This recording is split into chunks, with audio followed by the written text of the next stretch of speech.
మనం చాలా భాగ్యవంతులై ఉన్నాం, చాలా అదృష్టవంతులై ఉన్నాం. ఏంటంటే ఎందుకని ఈరోజు మనం అదృష్టవంతులై ఉన్నాం ఏంటి మనం జ్ఞాపకం చేసుకున్నట్లయితే మరి బ్రిటిష్ వారు మరి దగ్గర మన దేశాన్ని 200 సంవత్సరాలు పరిపాలన చేశారు. ఎన్ని సంవత్సరాలు?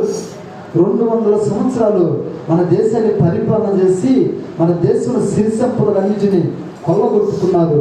అదే కాదు మనం వాళ్ళకి బానిసలుగా చేసుకున్నారు. కనుక ఆ బానిసత్వం నుంచి విడిపించబడి ఈరోజు దగ్గర 79 సంవత్సరాలు అవుతుంది. దేవుని స్తోత్రం, హల్లెలూయా. ఇప్పటికి స్వాతంత్రం వచ్చి దేవుడ 79 సంవత్సరాలు. ఎన్ని సంవత్సరాలు? 79 సంవత్సరం. అంటే 78 కంప్లీట్ అయిపోయి 79వ సంవత్సరాన్ని ఈరోజు మనం పునర్శించుకొని మరి జరుపుకుంటున్నాం. అంతేగాని స్తోత్రం, హల్లెలూయా, హల్లెలూయా. దేవుడా, మనం మన దేశంలో మరి మనం పుట్టిన వంటి గడ్డన మనం ఈ విధంగా సంతోషంగా ఉన్నామంటే ఆనాడు అమర వీరులు అనగా మన పితరులు మన దేశం కోసము ప్రాణం అర్పించారు. స్తోత్రం, హల్లెలూయా. ఏమర్పించారు? ప్రాణాన్ని లెక్క చేయక, వారి జీవితాలను లెక్క చేయక, వారి కుటుంబాలను లెక్క చేయక, వాళ్ళ ప్రాణాలను వాళ్ళు లెక్క చేయక దేశం కోసం పోరాడారు. ఎవరితో చెప్పాలి? బ్రిటిష్ వారితో పోరాడి చావు బ్రతుకులో కూడా ప్రాణాలు తెగించి మన దేశాన్ని మనం కాపాడి మన చేతులు పెట్టారు. మనం ఏ మతాన్నైనా ఏ యొక్క ప్రాంతంలో అయినా ఏ కనుక రాష్ట్రాల్లో జిల్లాలో కూడా ఏ దేశంలో కూడా ప్రపంచంలో ఎక్కడ కూడా జీవించవచ్చు, ఎక్కడైనా ఉండవచ్చు అని ఒక శాసనము దేవుడు మనకు అనుగ్రహించారు. దేవుని స్తోత్రం, హల్లెలూయా, హల్లెలూయా. కనుక రాజ్యంగా చెప్తుంది ఎక్కడైనా పుట్టినటువంటి వారు ఎక్కడైనా జీవించవచ్చు, ఏ మతాన్ని స్వీకరించవచ్చు అని రాజ్యంగా చెప్తా ఉంది. నిజమే. ఈరోజు మనం ఆనందించడానికి, ప్రభువుని ఘనపరచడానికి, ఈ నిజమైన దేవుణ్ణి మహిమపరచడానికి ఈరోజు మనం పొందుకున్న స్వాతంత్రం ఇదే. స్తోత్రం కలుగును గాక.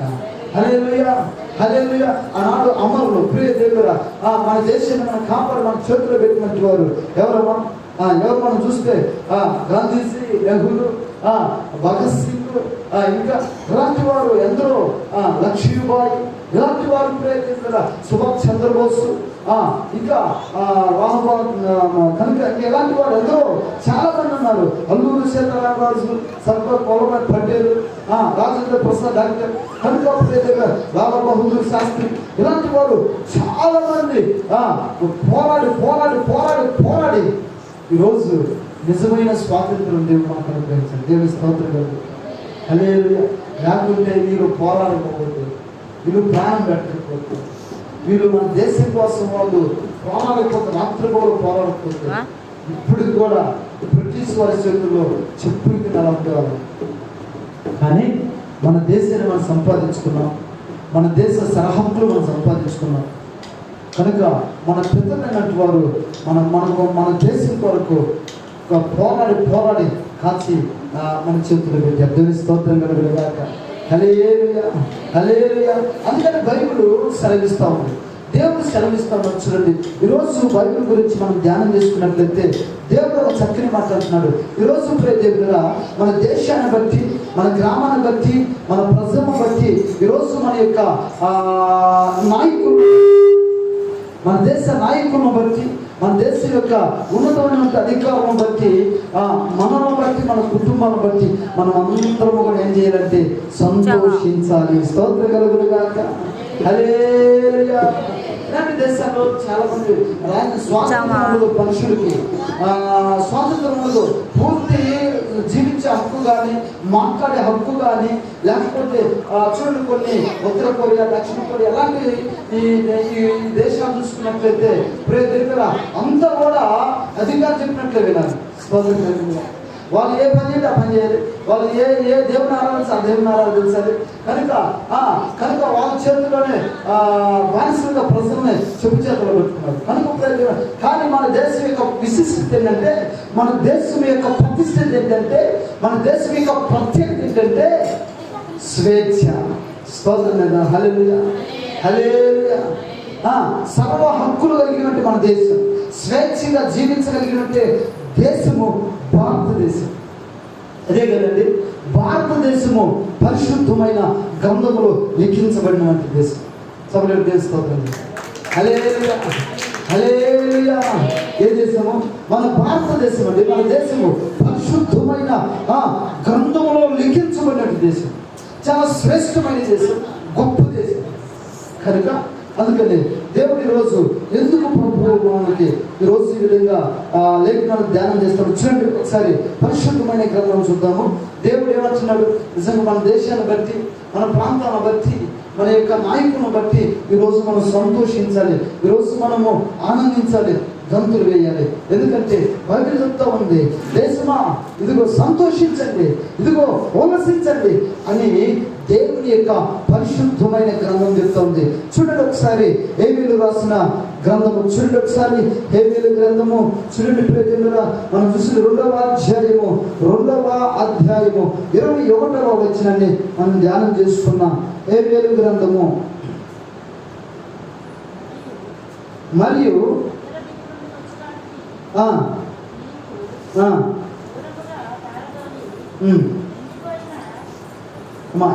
హేబేలు గ్రంథము 2వ అధ్యాయం 21వ వచనం. దేశమా భయపడకు, సంతోషించుము, గంతులు వేయము, యెహోవా గొప్ప కార్యములు చేసెను. చాలా చిన్న ప్రార్థన చేద్దాం. పరిశుద్ధుడా, సర్వశక్తిమంతుడా, ఘనుడా, గొప్ప దేవ, మహోన్నతుడా, సర్వాధికారి, సర్వసృష్టికర్త యేసయ్య నీకు స్తోత్రం, స్తోత్రం, స్తోత్రం, స్తోత్రం, స్తోత్రం. ఇంతవరకు నీ కృపల చేత, నిత్యం నీ బాహుబలముల చేత మమ్మల్ని బలపరిచిన దేవానికి స్తోత్రం. పరిశుద్ధాత్మడా నీకు వందనాలు, స్తోత్రాలు చెల్లిస్తున్నాను ప్రభా. నిజముగా ఈ స్వాతంత్ర దినం రోజున ప్రభా మరొకసారి నీ సన్నిధానంలో కూడుకొని నీ ఘనమైన నామాన్ని స్తుతించడానికి, ఘనపరచకు మాకు ఇచ్చినటువంటి శ్రేష్టమైన సమయాన్ని బట్టి వందనాలు ప్రభా. చదవని లేఖనాన్ని మీరు దీవించండి, ఆశీర్వదించి వర్ధన చేసి సహాయం చేయమంటూ సమస్త నీ పరిశుద్ధమైన స్థలానికి అప్పగించుకుంటూ నజరేయుడైన యేసు క్రీస్తు పరిశుద్ధ నామములో స్తుతించి ఘనపరిచి వేడుకుంటున్నాము తండ్రి, ఆమేన్. మంచిది ప్రియ దేవుడా, ఈరోజు హేబేలు గ్రంథము 2వ అధ్యాయము 21వ వచనం మనం జ్ఞాపకం చేసుకున్నట్లయితే దేశమా భయపడక సంతోషించి గంతులు వేయము, యెహోవా గొప్ప కార్యములు చేసెను. స్తోత్రం, హల్లెలూయా, హల్లెలూయా. ఈరోజు దేవుడు చెప్తున్న మాట ఏంటంటే, దేశమా సంతోషించండి, దేశమా ఉల్లసించండి, దేశమా గంతులు వేయండి, దేశమా భయపడకు.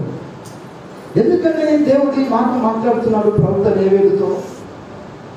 చూడండి ప్రియ దేవులారా, ఈరోజు మన భారతదేశాన్ని బట్టి మనం గర్వించాలి. స్తోత్రం కలుగును గాక, హల్లెలూయా.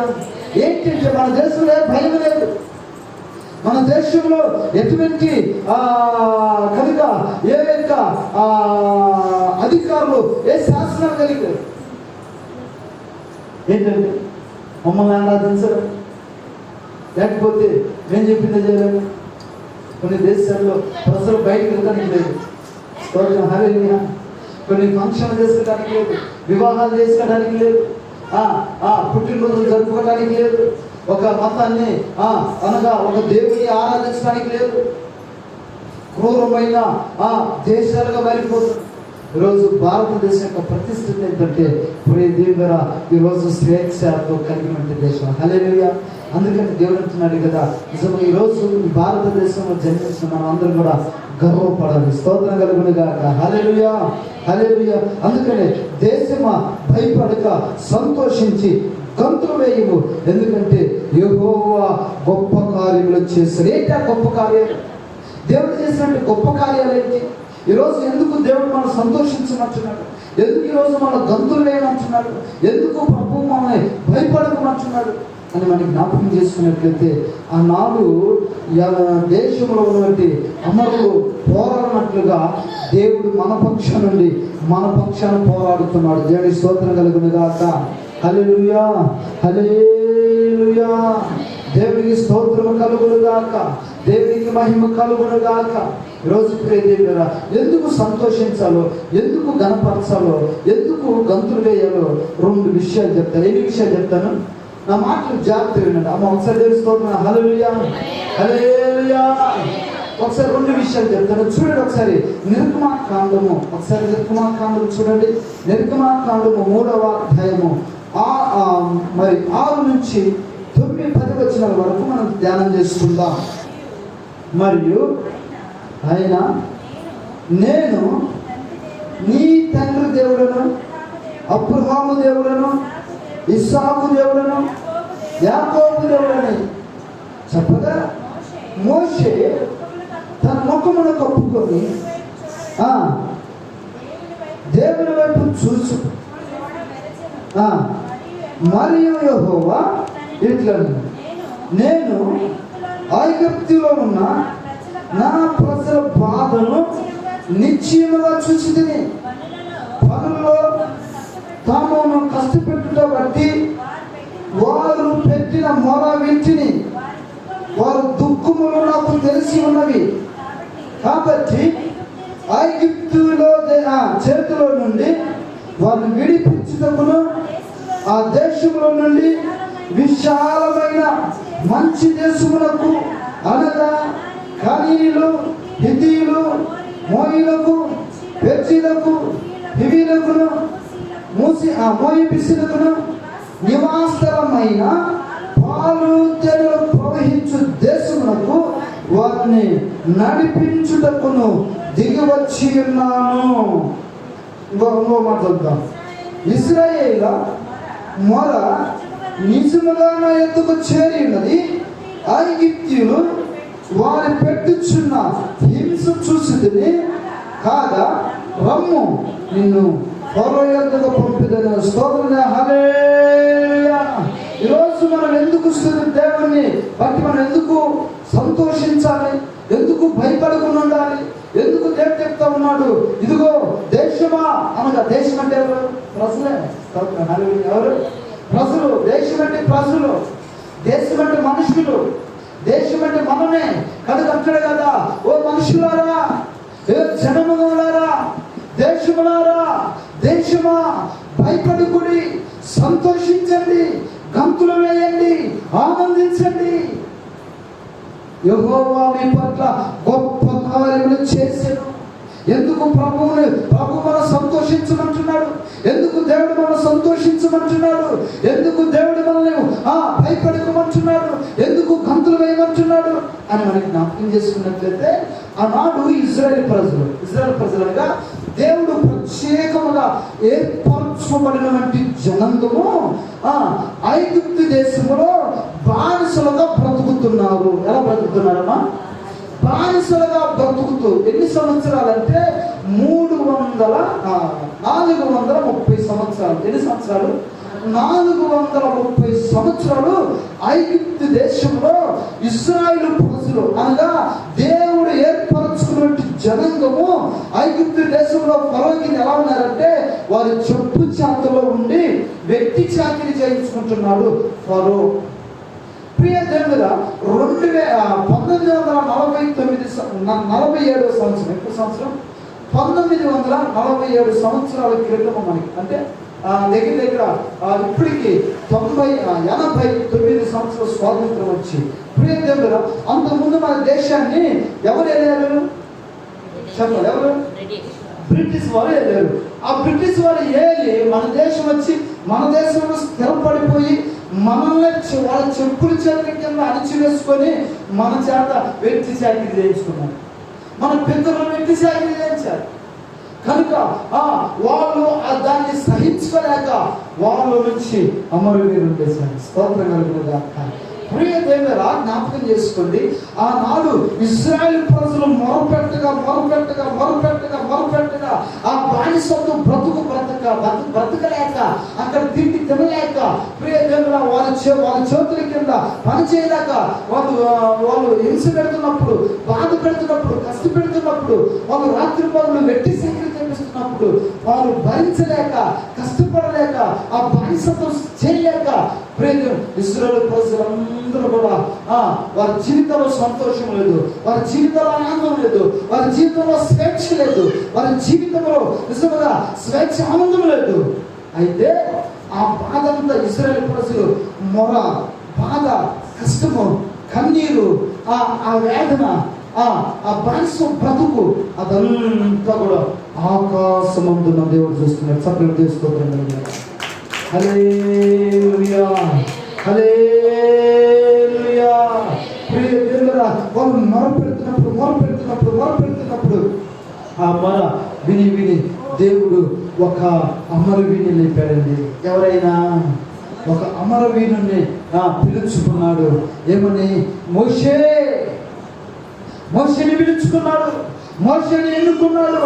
ఇదిగో మోషే, ఐగుప్తు దేశములో ఇదిగో ఫరో చేతి కింద నా ప్రజలు, ఇదిగో నా సొత్తైన వారు ఇదిగో బానిస బ్రతుకుతున్నారు, రాత్రి మగులు కష్టపడుతున్నారు, రాత్రి మగులు వెట్టి సేకరణ చేస్తున్నారు, రాత్రి మగులు ఇదిగో కన్నీరు తెచ్చున్నారు, మరుపెడతామన్నారు, నిద్ర లేక, అన్నపానం లేక నా ప్రజలు ఇదిగో హింసించబడుతున్నారు. అయితే నీవు వాళ్ళందరినీ విడిపించు. స్తోత్రం కలుగుతున్నా. ఏంటి ప్రభు ఎక్కడికి తీసుకురావాలి? ఎక్కడికంటే పాలు తేనెలు ప్రవహించు దేశము వారు కొరకు నేను సిద్ధపరిచి. చప్పట్లు స్తోత్రం కలుగుతున్నా. హల్లెలూయా, హల్లెలూయా. చూడండి ప్రియదేవులారా, ఐగుప్తు దేశం నుంచి ఇదిగో ఫరో ఎదుట మోషే వెళ్ళి ఎన్నో అద్భుతమైన కార్యాలు, ఆశ్చర్యమైన కార్యాలు, ఇదిగో ఎన్నో తెగుళ్ళు రప్పించి చివరికి ఫరో యొక్క మనసు త్రిప్పివేసి ఇశ్రాయేలు ప్రజలందరినీ కానాను దేశానికి తీసుకొస్తూ ఉంటే ఆ ఐగుప్తు దేశం నుంచి కానాను దేశం మధ్యలో ఎన్నో ఎడారులు దాటుకుంటూ, ఎన్నో సముద్రాలు దాటుకుంటూ, ఎన్నో ఇదిగో అడుగులు వస్తూ ఉంటే, శత్రువులు వస్తూ ఉంటే వాళ్ళ మీద యుద్ధం చేసుకుంటూ, ప్రియ దేవుడా ఎంతో శోధన, ఆకలి దప్పికలతో అల్లాడిపోతూ, ఆహారం లేక, నీళ్లు దొరక్క, నిద్ర లేక, రాత్రి మగల్లో ప్రయాణం చేస్తూ ఉంటే దేవుడు అగ్నిస్తంభంగా నిలిచిపోయింది. స్తోత్రం కలుగునుగా. మోషే ముందు నడుస్తూ ఉంటే ప్రజలందరూ కూడా వెనక నడుస్తూ ఉన్నారు. ప్రియ దేవుడ జ్ఞాపకం చేసుకోండి. ఈరోజు ప్రియ దేవుడ ఇదిగో మన భారతదేశంలో ఇదిగో చెప్పులు చేతుల్లో ఉన్నటువంటి ఆ యొక్క ఐగుప్తు దేశం లాంటి, ఫరో లాంటి ఆ యొక్క బ్రిటిష్ వారి యొక్క చేతుల్లో మనం బ్రతుకుతున్నప్పుడు మన యొక్క పితరులు, అమరజీవులు ప్రియ దేవుడ నిజముగా సైనికులు పోరాడి మన దేశాన్ని మన చేతి తప్పిగించారు. స్తోత్రం కలుగునుగాక. హల్లెలూయా. ఇశ్రాయేలు ప్రజలు కూడా అలా బ్రతుకుతూ ఉన్నప్పుడు, అలా జీవిస్తున్నప్పుడు దేవుడు జ్ఞాపకం చేసుకొని ప్రియ దేవుడా వారి జీవితంలో ఎంతో సంతోషాన్ని పొందారు. ఇప్పుడు తెలుసా, ఐగుప్తు దేశం నుంచి కానాను దేశంలో పాలు తేనెలు ప్రవహించు దేశంలో చేర్చబడిన తర్వాత ప్రభువుని గణపరిచారు. స్తోత్రంగా. హల్లెలూయా, హల్లెలూయా. ఈరోజు మనం కూడా శ్రేష్టమైన భారతదేశంలో జన్మించి ఈరోజు సర్వ హక్కులు కలిగినటువంటి దేశంలో మనం జీవిస్తున్నాం. ఇలాంటి కృప దేవుడు మనకి ఇచ్చాడు. దేవుని స్తోత్రం కలుగునుగాక. హల్లెలూయా, హల్లెలూయా. ప్రియ దేవుడా, ఎప్పుడైతే ఐగుప్తు దేశంలో నుంచి కానాను దేశం దగ్గరికి వచ్చారు, ప్రియ దేవుడా ఆ కానాను దేశానికి దగ్గరికి వచ్చి ఇశ్రాయేలు పాపంతో దినం తొలగిపోయిందండి. చూడండి ఆ మాట ఒకసారి చదువుకుందాం. ప్రియ దేవుడా, గిల్గాలు అనే ప్రాంతానికి వచ్చినప్పుడు ఇశ్రాయేలు ప్రజలు అందరూ కూడా వారు పుట్టిన పిల్లలందరికీ సున్నతి చేసి నిజముగా ఐగుప్తు దేశంలో ఉన్న భారమంతా దిగిపోయింది అని ప్రజలు సంతోషించారు. ఒకసారి చదువుకుందాం. చూడండి ఒకసారి యెహోషువ గ్రంథము ఒకసారి మనం ధ్యానం చేసుకుందాం. యెహోషువ గ్రంథము 5వ అధ్యాయము 9వ వచనాన్ని మనం ధ్యానం చేసుకుందాం. యెహోషువ గ్రంథము 5వ అధ్యాయము 9వ వచనం. అప్పుడు యెహోవా, నేను ఐగుప్తు అవమానము మీ మీద ఉండకుండా దొర్లించి వేసి ఉన్నానని యెహోషువతో అనెను. అందుకు నేటి వరకు ఆ చోటుకి గిల్గాలు అని పేరు పెట్టాను. స్తోత్రం. హల్లెలూయా. గిల్గా అనే ప్రాంతం ఎందుకు వచ్చిందంటే ఆ రోజు యెహోషువతో దేవుడు మాట్లాడుతున్నాడు. ఇదిగో మోషే మరణం పొందిన తర్వాత, మోషే చనిపోయిన తర్వాత బాధ్యత ఇశ్రాయేలు ప్రజలను నడిపించడానికి ఎవరు వహించారంటే యెహోషువ వహించాడు. యెహోషువ ఆ కానాను దేశంలోకి తీసుకొస్తే ఆ ప్రియ దేవుడా యెహోషువ దేవుడు యెహోషువతో మాట్లాడుతున్నాడు. ఇదిగో నేను ఈ ఐగుప్తు దేశంలో ఉన్నటువంటి అవమానం అంతా కూడా వీరి మీద ఉన్న అంతటిని దొర్లించేశాను, తీసివేశాను, వీళ్ళు విముక్తులుగా చేశాను, వీరిని విడిపించేశాను అని యెహోషువతో చెప్పారు. దేవుని స్తోత్రం కలుగును గాక.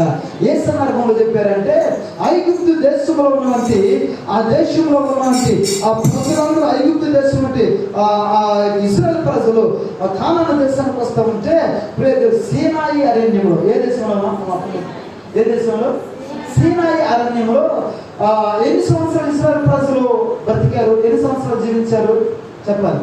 ఎన్ని సంవత్సరాలు? 40 సంవత్సరాలు అరణ్యంలోనే అటు ఇటు చుట్టూ తిరుగుతూ బ్రతికారు. ఆ 40 సంవత్సరాలు ఐగుప్తు దేశం నుంచి బయలుదేరినటువంటి వృద్ధులు చనిపోయారు. అయితే ఆ వాళ్ళకు పుట్టినటువంటి పిల్లల పెరిగి పెద్దయిన తర్వాత వారికి యెహోవా దృష్టిలో అంటే దేవుని దృష్టిలో ఏమి లేదంటే సున్నతి పొందలా. ఏం పొందలా? సున్నతి పొందలా. అప్పుడు ఇశ్రాయేలు ప్రజలందరూ వాళ్ళు పుట్టినటువంటి పిల్లలందరూ కూడా గిల్గా అనే ప్రాంతానికి వచ్చి అక్కడ సున్నతి పొందారు. స్తోత్రం కలుగును గాక. అక్కడ సున్నతి పొందిన తర్వాత అప్పుడు ఇశ్రాయేలు ప్రజల మీద ఉన్నటువంటి ఆ దోషం, ఐగుప్తులో ఉన్నటువంటి పాపము, ఐగుప్తులో దేశంలో ఉన్నటువంటి ఆ దోషము, పాపము అదంతా కూడా తీసివేయబడింది. స్తోత్రం కలుగును గాక. హల్లెలూయా, హల్లెలూయా. ప్రియ దేవులారా జ్ఞాపకం చేసుకోండి. అందుకని అది దొరికించబడిందని ఒక దినాన ఇశ్రాయేలు ప్రజలు ప్రభువుని స్తుతించారండి. ఎలా స్తుతించారో చూడండి ఒకసారి. 116వ కీర్తన, 117వ కీర్తన ఒకసారి వాళ్ళు పలుకుతున్నట్టు మాట, శ్రేష్టమైన మాట ఒకసారి మనం గుర్తు చేసుకుందాం. చూడండి, ఇశ్రాయేలు ప్రజలు ఐగుప్తు దేశం నుంచి కానాను దేశం తర్వాత వాళ్ళు చేర్చబడిన తర్వాత ఆ బానిస పక్కన నుంచి విడిపించబడిన తర్వాత ఐగుప్తులో చేర్చబడినటువంటి ఇశ్రాయేలు ప్రజలు పిల్లలు అంటారు కదా, ప్రభువుని స్తుతిస్తూ ఉంటారు. ప్రభువా, ఆ బానిసత్వం నుంచి మమ్మల్ని విడిపించావు అయ్యా. ఐగుప్తు అనే బానిసత్వం నుంచి, ఐగుప్తు అంటే దుఃఖము నుంచి, ఐగుప్తు అనే శ్రమ నుంచి, ఐగుప్తు అనే కరువు కట్టడం నుంచి, ఐగుప్తు అంటే ఇదిగో ఆ చెర నుంచి మమ్మల్ని విడిపించి పాలు తేనెలు ప్రవహించే దేశంలో మమ్మల్ని చేర్చి ఈ రోజు మమ్మల్ని ఆశీర్వదిస్తున్న దేవా నీకు స్తోత్రం అంటూ ప్రభువుని గణపరిచారు. స్తోత్రం అంటూ చూడండి ఒకసారి ప్రభువుని మనం చదువుకున్నాం. చూడండి ఒకసారి 115వ అధ్యాయం 1వ వచనం చూస్తే, మాకు కాదు యెహోవా, మాకు కాదు నీ కృపా సత్యను బట్టి నీ నామానికి మాత్రమే మహిమ కలుగును గాక. సభలో స్తోత్రం కలుగును గాక. హల్లెలూయా. చూడండి ప్రియ దేవులారా, ఈరోజు ఎందుకు దేవుడు మనల్ని గంతులు వేయమంటున్నాడు? ఎందుకు ప్రభు మనల్ని సంతోషించమంటున్నాడు? ఎందుకు దేవుడు మనల్ని ఆనందించమంటున్నాడు, భయపడకమంటున్నాడు అంటే ఈరోజు ప్రియ దేవులారా, ఇశ్రాయేలు ప్రజలు ఐగుప్తు చెర నుంచి విడిపించబడిన తర్వాత, ఐగుప్తు దేశంలో ఇదిగో ఆ చెర నుంచి విడిపించబడిన తర్వాత, పాలు తేనెలు ప్రవహించే దేశంలో చేర్చబడిన తర్వాత దేవుడు అక్కడ ఆశీర్వదిస్తే ఆ పిల్లలు అంటారు కదా, ప్రభు మాకు కాదు ఘనత, మాకు కాదు ప్రభు కీర్తి, ఇది మా గొప్పతనం కాదు, ఇది మా పేరు కాదు, ఇది మా యొక్క ఇదిగో సామర్థ్యం కాదు, మా బలము కాదు, ఇదిగో మమ్మల్ని సృజించిన దేవుడివి, మమ్మల్ని నడిపించిన దేవుడివి, మమ్మల్ని కాచి కాపాడే దేవుడివి, మమ్మల్ని నడిపించిన దేవుడివి, మా పితరుల దేవుడు నీవే. మాకు కాదు మహిమ, మాకు కాదు స్తుతి, మాకు కాదు ఘనత, ప్రభువా నీ నామముకు మాత్రమే మహిమ కలుగును గాక, నీ నామము మాత్రమే స్తుతి కలుగును గాక, నీ నామముకు మాత్రమే ఘనత ప్రభావం చెల్లును గాక అని ప్రభువుని స్తుతిస్తున్నాను. స్తోత్రం. హల్లెలూయా. ప్రియ దేవులారా, ఆ చెర నుంచి విడిపించబడిన తర్వాత, ఐగుప్తు దేశం అనే చెర నుంచి విడిపించబడిన తర్వాత, పాలు తేనెలు ప్రవహించే దేశంలో చేర్చబడి ఇశ్రాయేలు ప్రజలందరూ ప్రభువుని స్తుతించారు. ఎట్లా తెలిసిన? తంబూరు సితారంతో, సంతోషముతో, నాట్యముతో, ఇదిగో గంతులు వేస్తూ ఇదిగో ప్రభువుని ఆరాధించారు, ప్రభువుని స్తుతించారు, ప్రభువుని మహిమపరిచారు. స్తోత్రం. హల్లెలూయా. ఈరోజు మనం ఎందుకు స్తుతించాలంటే మనం కూడా పాపం అనే బానిసత్వం నుంచి, ఏ పాపం నుంచి అమ్మా? పాపం అనే బానిసత్వం నుంచి ప్రభు మనం విడిపించాడు కనుక యేసు క్రీస్తు లోకానికి మనుషుడి కుమారుడిగా ఆ సృష్టికర్త దిగి వచ్చి ఈరోజు ప్రేదేవుల అనే ఐగుప్తు దేశంలో ఇశ్రాయేలు ప్రజలు విడిపించినట్లుగా పాపం అనే బంధకాల నుంచి, అపవాది బంధకాల నుంచి, ఇదిగో చీడపీడ అంధకార శేఖర శక్తులు అనే దురాత్మ శక్తుల నుంచి విడిపించబడి ఈరోజు మనల్ని ఒక శ్రేష్టకరమైన జీవితంలోకి నడిపించాడు. అదే మన ప్రభు యేసు క్రీస్తు. హల్లెలూయా, హల్లెలూయా, స్తోత్రం కలుగును. హల్లెలూయా. మన ప్రభు కూడా ఒక సైనికులాగా పోరాడాడు. ప్రియదేవుడా, ఎందరో శత్రువులండి ఆయన వెంబడించేవాళ్ళు, ఆయన తరిమేవాళ్ళు, ఆయన పిడుగు తిరుగుద్దేవాళ్ళు, ఆయన సిలువ వేసేవాళ్ళు. ప్రియదేవుడా, అయినా కానీ దేవుడు జయం పొందుకున్నాడు. స్తోత్రం కలుగును గాక. ఆయన నిందించిన, కొరడాలతో కొట్టిన, అవమానించిన, పిడుగు తిరుగుతున్న, ఆయన సిలువ వేసిన, చంపిన, మరలా ఓ మరణం ఎక్కడ, ఓ విజయమని విజయకంటూ ప్రభు మరణ పువ్వులను విరిచి ప్రియ దేవుడు జయాన్నిచ్చాడు. ఈరోజు ఆ జయాన్ని మనం పొందుకున్నాం. ఏంటంటే యేసు ప్రభువును నమ్ముకున్న వంటి వారికి ఏ శిక్ష లేదు. యేసు క్రీస్తు రక్తంలో కడగబడినటువంటి వారికి, యేసు క్రీస్తు యొక్క ఇదిగో నమ్ముకొని ఆయన రక్తంలో కడగబడినటువంటి వారికి ఏ మరణం లేదు. స్తోత్రం. హల్లెలూయా, హల్లెలూయా. యేసు ప్రభువుని నమ్ముకోకపోతే ఆయన రక్తంలో కడగబడి ప్రతి మనిషికి పాప క్షమాపణ ఉన్నది. వారు రేపు నరకమనే మరణం పొందాలి.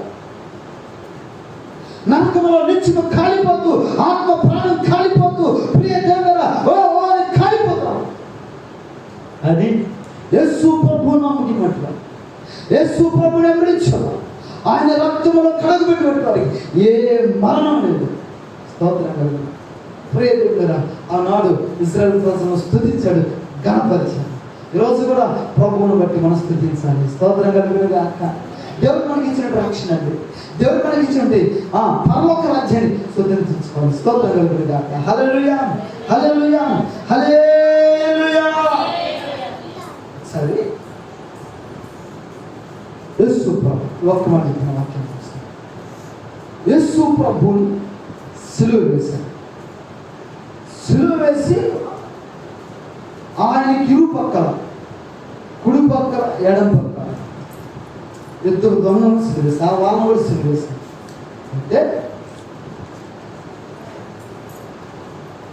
అయితే సిలువలో యేసు ప్రభుతో కూడా ఇద్దరు దొంగలను సిలువ వేస్తే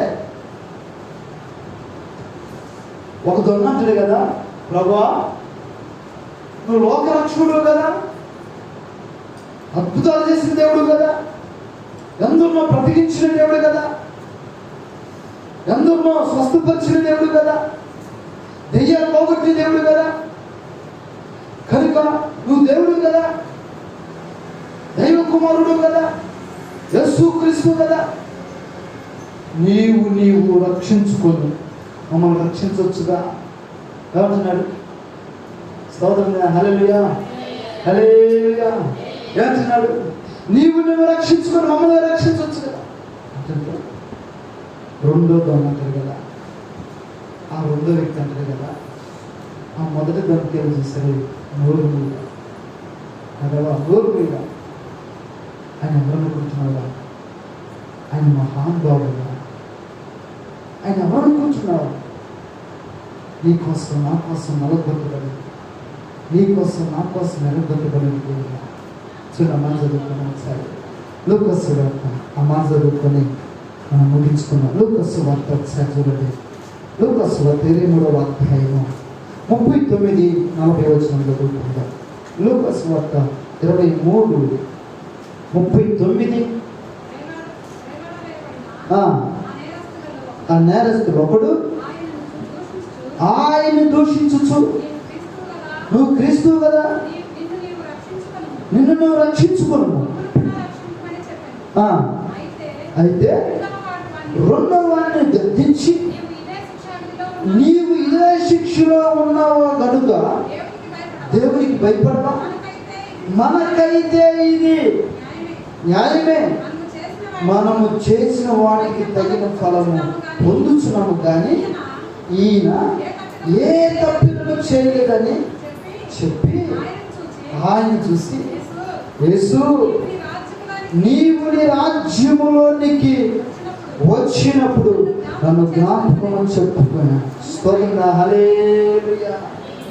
యేసు ప్రభువుతో దొంగల శిలువలో ఒక మొదటి దొంగ అంటారు కదా, ఒక దొంగ అంటారు కదా, ప్రభువుని నిందిస్తూ అవమానపరుస్తూ హేళన చేస్తూ మాట్లాడుతానంటే, ఆ రెండో దొంగ హేళన చేస్తున్నట్టు దొంగకి ఏమి చూస్తాను కదా, పెద్దవా విద్యలేనుడా ఎందుకురా, ఆయన ప్రభువురా, ఆయన లోకరక్షకుడు, ఏంటిలో మాట్లాడేది, ఈ శిక్ష మనకు తగిందేరా, ఎందుకో తెలుసా, ఎందరినో పాడు చేశా,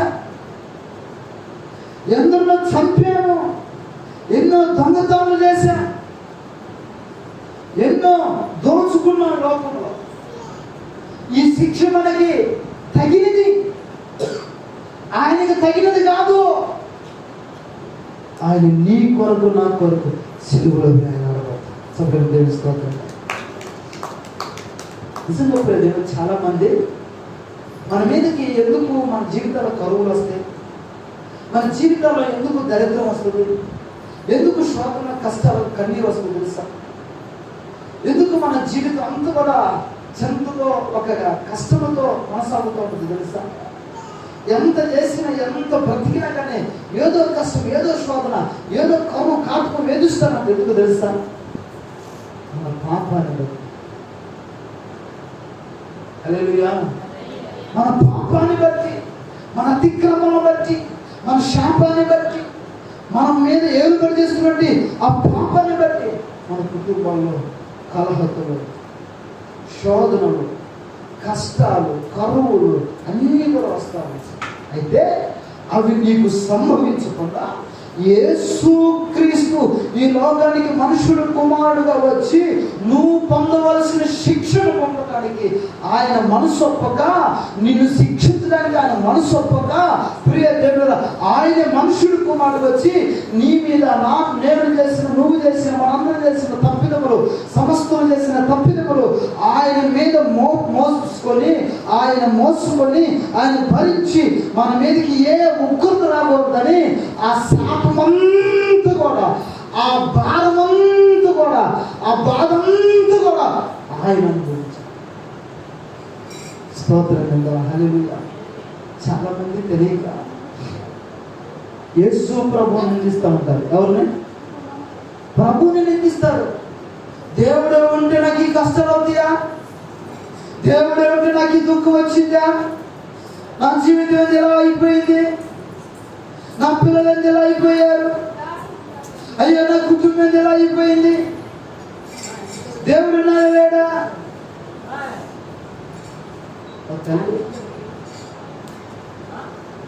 ఇలాగనే దేవుడిని భయంకరమైన గుర్తు పెడతారు.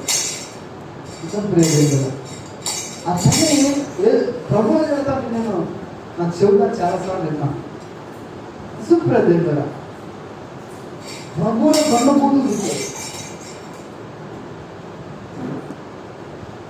ఇప్పుడు ఆ కుటుంబం ఎలా ఉందంటే దరిద్రపిస్తున్నారు, అన్ని కోల్పోయి,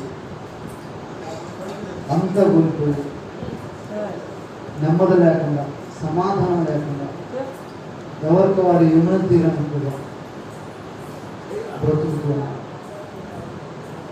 ప్రజలు మన జీవితాన్ని మనమే చేతుల్లో పాటు చేసుకుంటున్నాం. కానీ యేసు ప్రభు ఎప్పుడు కూడా సృష్టికర్త అయిన దేవుడు, మన ప్రభుని యేసు ప్రభు మనం ఎప్పుడు కూడా దరిద్రంగా ఉంచడానికి రాలాయన. స్తోత్రం కలుగుతా. మన ప్రభు మనల్ని ఎప్పుడు గనులుగా ఉంచడానికి వచ్చాడు. స్తోత్రం కలుగుగా. రోజు ఎందుకు స్తుతించాలంటే ప్రభు మనం ఎందుకు మనం ఆనందించమని చెప్తా ఉన్నాడు. ఎందుకు ప్రభుని స్తుతించాలి, ఎందుకు ప్రభు పట్ల మనం ఆనందించాలి, సంతోషించాలి. ఓ దేశమా సంతులు వేయండి, గంతులు వేయండి, గంతులు వేయండి, సంతోషించండి, సంతోషించండి అని దేవుడు ఎందుకు చెప్తున్నాడంటే, ఆనాడు ఇశ్రాయేలు ప్రజలు ఆ ఐగుప్తు దేశం అంతటి ఆ చెరలో ఆ బానిసత్వ పాపం అంతా విడిచివేస్తారు. స్తోత్రం కలుగుతుంది. ఈరోజు మనం ఎందుకు స్తుతించాలి, ఎందుకు సంతోషించాలి, ఎందుకు గణపరచాలి, ఎందుకు గంతులు వేయాలంటే దేవుడు మన పట్ల మన మీద ఉన్న శాపాన్ని అంతా తుడిచివేశాడు. స్తోత్రం. హల్లెలూయా, హల్లెలూయా. ప్రియ దేవుడా, జ్ఞాపకం చేసుకోండి. అందుకే పేతురు ఒక మాట అంటాడు, చూడండి ఒకసారి. పేతురు ఒక మాట అంటాడు, అపోస్తుల కార్యము 2వ అధ్యాయం, అపోస్తుల కార్యం 2వ అధ్యాయం 39. అపోస్తుల కార్యములు 2వ అధ్యాయము 38 నుంచి చదువుతున్నాం. పేతురు, మీరు మారు మనసు పొంది పాప క్షమాపణ నిమిత్తము ప్రతివాడు యేసు క్రీస్తు నామమున బాప్తిస్మము పొందుడి, అప్పుడు మీరు పరిశుద్ధాత్మ వరమును పొందుకొందురు. హల్లెలూయా, హల్లెలూయా. ఎందుకు ఈరోజు ప్రభువుని దేవుడు మనం ఎందుకు సంతోషించమంటున్నాడంటే, ప్రేమ అనాథ ఐగుప్తు దేశం నుంచి విడిపించబడి ఇశ్రాయేలు ప్రజలు సంతోషించారు. ఈరోజు మనం దేవుడు ఎందుకు సంతోషించమంటున్నాడు, ఎందుకు గంతులమేమంటున్నాడు, ఎందుకు ఆనందించాలమంటున్నాడు, ఎందుకు భయపడకమంటున్నాడు అంటే, యేసు క్రీస్తు రక్తంలో మనం అందరం కడగబడ్డాం. స్తోత్రం కలుగుతున్నాం. యేసు క్రీస్తు రక్తం కడగబడిన వారికి ఏ భయం ఉండకూడదు. స్తోత్రం. హల్లెలూయా, హల్లెలూయా. రోజు చూస్తాను తల్లి గారు 90 సంవత్సరాల పైన, ఎన్ని సంవత్సరాలన్నా శరీరం అంతా కూడా ముడతలు పడిపోయింది, పళ్ళన్నీ ఊడిపోయింది. నాకేం పళ్ళన్నీ ఊడిపోయినాయి, పళ్ళన్నీ ఊడిపోయాయి. దగ్గర 90 సంవత్సరాల పైన తల్లి గారు. ఒక వ్యక్తి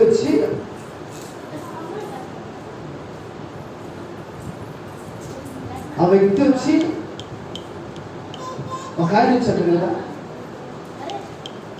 అమ్మమ్మ నువ్వు ముసల్దాన్ని వెళ్ళి కావదా, నీవు ముసల్దాన్ని అయ్యావు కదా, కనుక నువ్వు రేపు మాకు మరణించబోతున్నావు, చనిపోబోతున్నావు, నీకు భయం లేదా అని అడిగాడు. ఏమని అడిగాడు? ఏమన్నాడు? భయం లేదని అడిగితే, 90 సంవత్సరాలు కలిగిన ముసలామా, పళ్ళన్నీ ఊడిపోయి చర్మంతా మొదలు పెట్టాము అప్పుడు కదా, నాకేం భయం అయ్యా, ఈరోజు చనిపోయి సంతోషంగా చచ్చిపోతాను. ఏంటమ్మా? ఎందుకంటే నాకు భయం లేదు. ఏం లేదంట, మరణం అంటే భయం లేదు, చావంటే భయం లేదు, మరణం అంటే భయం లేదు. ఎందుకు తెలుసా? జీవం కలిగిన యేసు క్రీస్తు రక్తంలో కరగబడ్డా నేను చనిపోతే పరలోక రాజ్యం పోతాను. సభకు దేవుడి స్తోత్రం కలుగుతాను. ఆ మాట చెప్పగలుగుతున్నాను రోజు మనం. అందుకే నాకు భయం లేదు. నేను చనిపోతే జీవం కలిగిన యేసు క్రీస్తు రక్తంలో ఇదిగో కరగబడ్డా నేను చనిపోతే పరలోక రాజ్యానికి వెళ్తాను. అక్కడికి వెళ్తానంట, పరలోక రాజ్యంలోకి వెళ్తా, దేవుని స్థానంలోకి వెళ్తా, దేవుని ఆస్థానంలోకి వెళ్తా, దేవుని గృహంలోకి వెళ్తా, దేవుని దగ్గరికి వెళ్తానయ్యా. ఇక నాకెందుకు బాబా, ఇక నాకెందుకు దుఃఖం, నాకెందుకు భయం, సంతోషముగా వెళ్తాను. స్తోత్రం కలుగుతుందా? ఎట్లా వెళ్తాను అన్నమాట, దేవుడు నన్ను పిలుచుకుంటే సంతోషంగా వెళ్తాను అనుకుంటా. ప్రేమ కూడా అందుకని పౌలు ఇక్కడ పేరు అంటాడు కదా, ఏమంటాడు? మీరు మారు మనసు పొంది పాప క్షమాపణ నిమిత్త ప్రకారం, ఏదేమంట, పాప క్షమాపణ నిమిత్తము ప్రతివాడు యేసు క్రీస్తు రక్తంలో బాప్తిస్మం పొందిరి.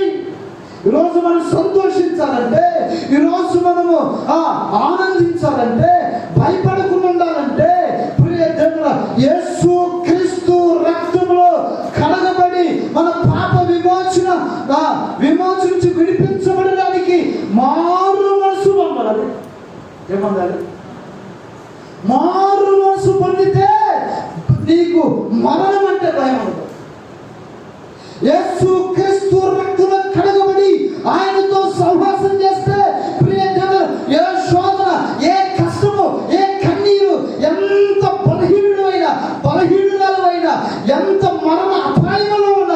నీవు దేనికి భయపడవు. స్తోత్రం కలుగును గాక. ఎందుకో తెలుసా, ప్రాణం పోయినా కానీ సంతోషంతో ప్రాణం విడుస్తుంది. ఎందుకో తెలుసా, నీకు రక్షణ ఉంది, బాప్తిసం ఉంది, యేసు క్రీస్తు రక్తంలో కడగబడ్డావు, పాప క్షమాపణ పొందిన కనుక నువ్వు డైరెక్ట్ గా యేసు క్రీస్తు దగ్గరికి. స్తోత్రం కలుగును. రేపు పరలోక రాజ్యానికి వారసులు అవుతావు. భయం ఎందుకు ఇంకా? అందుకంటే దేవుడు అంటున్నాడు కదా, దేశమా భయపడకుడి, దేశమా సంతోషించండి, ఉల్లసించండి, ఆనందింపజేయండి. ఎందుకో తెలుసా, యేసు క్రీస్తు లోకానికి వచ్చాడు, మనందరి పాప శాపముల కొరకు రక్తం వచ్చాడు. ఆ రక్తము విమోచన ఉంది. ప్రియదేవుడా, ఎవరైతే నా రక్తంలో కడగబడి, ఎవరైతే మారు మనసు పొంది ప్రియదేవుడా రక్తంలో కడగబడి బాప్తిసం పొందుతారు, ఈ మరణానికి భయం ఉండదండి. స్తోత్రం. సభలో దేవునికి మహిమ కలుగును గాక. దేవునికి స్తోత్రం కలుగును గాక. మరణం నుంచి విడిపించడానికి, బానిసత్వం నుంచి విడిపించడానికి, పాపమని బానిసత్వము, సాతానుని బానిసత్వము, ఇరుకులకట్టని బానిసత్వం నుంచి విడిపించగలిగిన దేవుడు నీకుండగా, మనకుండగా ఇక భయమేనా? హల్లెలూయా, హల్లెలూయా. ఈరోజు రక్షణ పొంది మన విశ్వాస జీవితం మనం కాపాడుకుంటూ, దేవుడు మనకి ఇచ్చినట్టు రక్షణ కాపాడుకుంటూ, దేవుడు మనకి ఇచ్చినట్టు పరిశుద్ధతను కాపాడుకుంటూ ఈరోజు మనం జీవిస్తే దేవుని రాకట వరకు, దేవుని రోజు వరకు మనమందరం కూడా ఎదురు చూస్తే ప్రయోజనం నమ్మకంగా దేవుని స్వరం రేపింటే, ఆ మధ్యాహ్నం భూమి వచ్చినప్పుడు ఆ భోర్ శబ్దం అంటే ఆ మహిమ రూపం పొందుకొని మనము దేవుని ఎదుర్కొంటాం. స్తోత్రం కలుగుగా. హల్లెలూయా, హల్లెలూయా. అందుకనే పేతురు మారు మనసు పొంది పాప క్షమాపణ నిమిత్తం మనం ఏం చేయాలి? మారు మనసు పొంది మన రక్షణ మనం కాపాడుకోవాలి. స్తోత్రం కలుగుగా. హల్లెలూయా, హల్లెలూయా. ప్రియదేవుడా, దానికంటే కదా, ప్రభువా నీకు ఇచ్చిన రక్షణను కాపాడుకుంటున్నా. ప్రియదేవుడా, ఈరోజు సాధారణ బానిసత్వం, లోకం, శరస, నట్రస, జీవడం, ఈ పాప శాపం అనే బానిసత్వం నుంచి యేసు ప్రభు మనం విడిపించి మనం విలువ రక్త పెట్టామా, విలువ పెట్టుకున్నాడు, పరిశుద్ధమైన రక్తం కాచి అన్నాడు. మన దేవుడు మనం విడిపించాడు. ఈరోజు మనకి భయం ఏంటి? స్తోత్రం కలుగును గాక. హల్లెలూయా, హల్లెలూయా. స్తోత్రం కలుగును గాక. దేవునికి మహిమ కలుగును. ప్రియదేవులారా, ఈరోజు మనం ఎందుకు సంతోషించాలి? ఎందుకు ప్రభు దేశమా సంతోషించాలి, దేశమా భయపడకు, దేశమా గంతులు వేయండి అని ప్రభు ఎందుకంటాడు? ఒకటి, చెర నుంచి ప్రభు మనం విడిపించాలి. రెండు, పాప క్షమాపణ మనకు కలిగింది. స్తోత్రం కలుగును గాక. హల్లెలూయా, హల్లెలూయా. వాటి నుంచి విడిపించాడు కాబట్టి ఈరోజు మన సంతోషం ఏంటో తెలుసా? మనం గంతులు వేసింది ఎందుకు తెలుసా? ఎందుకు స్తుతిస్తున్నావు తెలుసా? ఎందుకు ప్రభువుని గంతుస్తున్నావు తెలుసా? ప్రియదేవుడా, ఆయన ఇచ్చిన కృపను బట్టి, ఆయన ఇచ్చిన మహిమను బట్టి, ఆయన ఇచ్చిన రక్షణ బట్టి, ఆయన మన కొరకు పొందిన గాయాలను బట్టి, మన కొరకు కొట్టబడిన ఆ కొరణ దెబ్బలను బట్టి, మన కొరకు సిలువ వేయబడినటువంటి ఆ విధానాన్ని బట్టి, మన కొరకు రక్తం కార్చిన విధానాన్ని బట్టి ఈరోజు మనం సంతోషించాలి, గంతులు వేయాలి, ఆనందించాలి. ఎందుకో తెలుసా? ఆయన కొరడ దెబ్బలు, ఆయన నిందలు, అవమానాలు, ప్రియదేవుడా, ఆయన సిలువ, ఆయన సుందరమైన దేహము, ఆయన రక్తము, ఆయన యొక్క గాయాలు ఈరోజు మన పాప విమోచన చిక్కురించి స్తోత్రం కలుగుగా.